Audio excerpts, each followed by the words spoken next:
ആ ബാലയുടെ സിനിമ ഉണ്ടല്ലോ, പക്ക വലിയ വ്യത്യാസങ്ങളില്ല, സെയിം കഥ. അത് ചില സീനുകളൊക്കെ കാണുമ്പോൾ പക്ക അതുപോലെ ചെയ്തു വെച്ചിട്ടുണ്ട്. കറക്റ്റ് അതേ സ്റ്റോറി തന്നെ.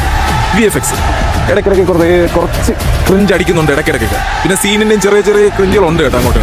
പക്ഷേ നിങ്ങൾ ഈ സിനിമ തിയേറ്ററിൽ പോയിട്ട് മസ്റ്റ് തിയേറ്ററിൽ പോയിട്ട് തന്നെ കാണണം. അതിനൊരു റീസണുണ്ട്. വിജയ് വിജയ് വിജയ് അങ്ങേരുടെ സിനിമാ ഫീൽഡിലെ അവസാനത്തെ സിനിമ. ഇതെങ്ങനെ കാണാതോ? ഇതെങ്ങനെ നിങ്ങളെ തിയേറ്ററിൽ നിന്ന് കാണാതെ എങ്ങനെ കളയും ഈ സാധനം? തിയേറ്ററിൽ തന്നെ പോയിരുന്നു കാണണം. ഫോണിൽ കാണരുത്. കണ്ടവരാണെങ്കിൽ പോലും തിയേറ്ററിൽ പോയി തന്നെ കാണണം. ഇത് അത്രത്തോളം അയാളുടെ ടൈറ്റിൽ കാർഡ് കാണിച്ചോട്ട് ഇൻട്രോ, ഈ ഒരു സിനിമയിൽ തന്നെ 4-5 പല പ്രാവശ്യം അയാളുടെ ഇൻട്രോ ഇങ്ങനെ ഓരോ BGM അയാൾ വരുന്നുണ്ട്. പക്ഷേ പുതിയതായിട്ട് കാണുന്ന പോലെ ആ ഒരു ഫീലിലാണ് പിന്നെ ഇരുന്ന് കാണണം. ഭയങ്കരമായിട്ട് എൻജോയ് ചെയ്ത് കണ്ടെന്ന് പറഞ്ഞാൽ അത്രത്തോളം. ഇയാളുടെ പീക്ക് സമയത്താണ് ഈ സിനിമ എന്നുള്ള ഫീൽഡ് വിട്ടിട്ട് അങ്ങനെ വേറെ പൊളിറ്റിക്സിലോട്ട് ഇറങ്ങുന്നതിന്. പക്ഷെ എന്നാൽ പോലും അത് അയാളെ കൊണ്ടേ പറ്റത്തുള്ളൂ കേട്ടോ.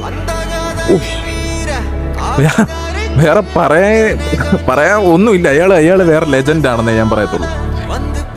ഫാൻസിനൊക്കെ ഒരുപാട് സങ്കടമാവും ഇത് കണ്ടിട്ട്. ഇയാൾ ആ സ്ക്രീനിൽ അടിച്ചു പൊളിക്കുകയാണെങ്കിൽ പോലും കാണുന്ന ഫാൻസ് ഒരുപാട് വിഷമിക്കും. കാര്യം എന്ന് പറഞ്ഞാൽ ആ ഒരു ഡാൻസും പാട്ടൊക്കെ നടക്കുമ്പോൾ പോലും എല്ലാവർക്കും കൊണ്ട് അറിഞ്ഞ് ഡാൻസ് കളിക്കാൻ പോലും തോന്നില്ല.